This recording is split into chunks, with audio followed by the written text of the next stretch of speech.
Bumukeredde Don Asiyah yandibanga ali mukomera sawa zino bagamba kye wali edda oba akaddadda nkale oli ku Viki exclusive wamu ne Wonderboy Yuji mukwano kwanirizaako nnyo gwena agenda maaso n'okubeera ng'otulaba naawe atuwuliriza entakera nkusaba video eno gipeleka like tusobole okubeera nga oba oliawo tweyongerayo tuli proud powered by Biva Organic Natural and Healthy Products bajjanjabisa ddagala lya butonde eritalina bulabe ery'omubiri gwo n'obulamu bw'okutwaliza awamu so nga ate abakugamba nti gendayo access building Rwaga Road babere nga bakujjanjaba tojja kubeera nga owejjusa okwosaako Hajati Kaloddo akugamba nti musomi wa dduwa era ng'onaasangibwa Wakiso ajja kubanga naye munnange akujjanjabe akulombera edduwa ku bintu eby'enjawulo ku bizibu eby'enjawulo ojja kubeera ng'ofuna solution mu contacting ku namba y'essimu gy'olaba ku mukono ogwa kkono okuli Hajati Kaloddo omusomi w'edduwa esembyayo 067 eri mu kitabo kya Qur'ani kakati munnange nga video bojimpelaka like ebya Don Asiyah TikToker si birungi mwenna mukimanyi Don Asiyah ebintu byakola ku TikTok yasingako entalo yaba ne analysis avaako entalo mu bantu ab'enjawulo ku TikTok okwo kati munnange werukeeredde olunaku olwaleero essaawa emu eyiseewo emabega nga apostinga nga kiraga nti ali mu kkomera oba yandibanga atwalibwa mabega wa mitayimbwa essaawa zino olw'abantu abamu abagezezzaako okubeera nga bamwesibako ndowooza kati bukyanga walampa yawalampyemu omweramannyo oba oliawo ne gugaana okukkaanya naye ng'ebiseera ebisinga TikTok content Don Asiyah gwakola asinga kubeera nga awalabukamu nnyo n'abantu ab'enjawulo awalampa abantu bangi ndabye mu comments ez'enjawulo nga zigezaako okubeera nga zigumusalira buli muntu abadde avangayo ng'agamba bugambi Don Asiyah tebaagaliza munno kibi naye ate gwe oba oliawo olwaleero kikugwana ate abalala nga bagamba Don Asiyah ebyo bikyali biwero simanyi oba eno ofekinze stanti naye abamu nga bagamba tebamanyi oba Don Asiyah afekinze stanti naye mbwate ebyo bwe biba bituufu bikyali biwero oba gakyali mabaga wabula bw'anaaba akomyewo wano e Uganda mbwate ajja takubulwa waasula lwa nsonga mbw abantu bazze ng'avuma ennyo kusinga balina wano Uganda mbu bajja kubeera bamukijjanya naye nzikati awo nensinzirawo neŋŋamba nti kati lwaki omuntu abeera awakula entalo nga tasobola kubeera ng'azimalako Don Asiyah mumanyi bulungi mwenna ndowooza nali mbaleeteddeko ku biography we I think sikikolanga sijjukira bulungi omanyi nange nkwasaganya ebintu bingi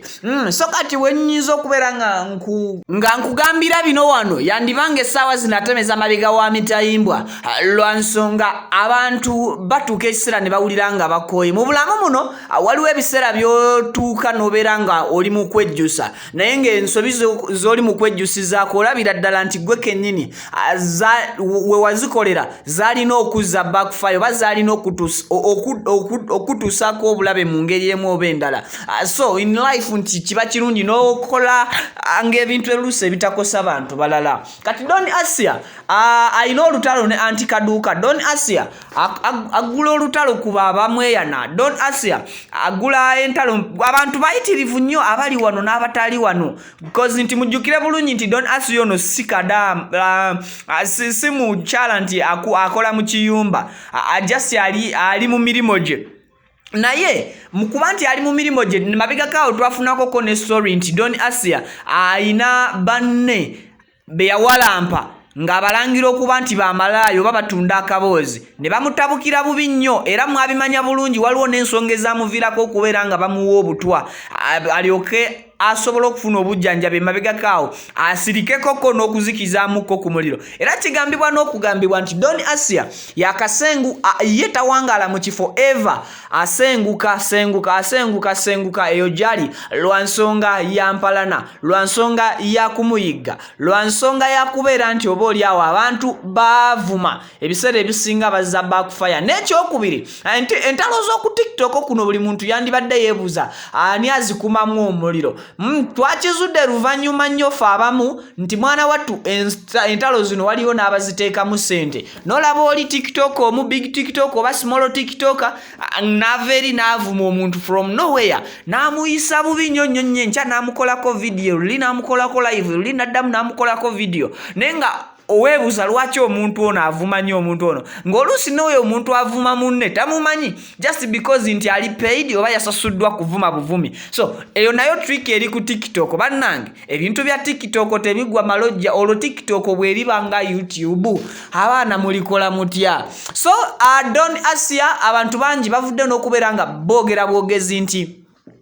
kyaguddeko olwaleero kibadde kituufu okubeera nga kimufeesinga teri ali kuvaayo kubeera nga oba oli awo amusaasira newankubadde nti 10 terikyawo era abatonotono andabyeyo comments nga zondoza zibesinze ku ziri ezibadde gumusalira obusalizi ne zigamba nti owaayi katumale gateekayo sorry abalala ne bateekayo Don Asiyah tukwagala nnyo naye olumu ebigambo byo biseerera abalala ne bateekayo Don Asiyah kale bw'oba ovuddeyo mukomera nga kituufu tukusaba okendezeemu ebigambo. So n'olwekyo nze wano nga Vicky exclusive ne Wonderboy UG nyinza kubeera nga mbagamba bugambi ba mikwano buli kye tukola kimala ne kizza amagoba. Bw'osiga ensigo embi sitiri okungula nsigo mbi, bw'osiga ensigo ennungi era okungula birungi byereere. Abaana ba maama abaana ba taata munzikirize mbere nga mbasiibulira wano naye nga kati nnyo ate weerabira kumpeera video eno like teweerabira ku subscribing aba to subscribing nga ate era togaana kuteeka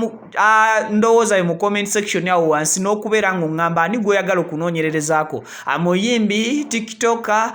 celebrity ki kasitaata bamuzannyi wa mupiira abo bo sisobola kukola research ku bo nga nze nzija nkuwa full details oba biographies zaabwe n'obamanyi obuvo n'obuddo munnange ebitonotono ebibeera bisobose bampita Vicky era nga nsinzira ku Vicky exclusive ne Wonderboy UG I sign out.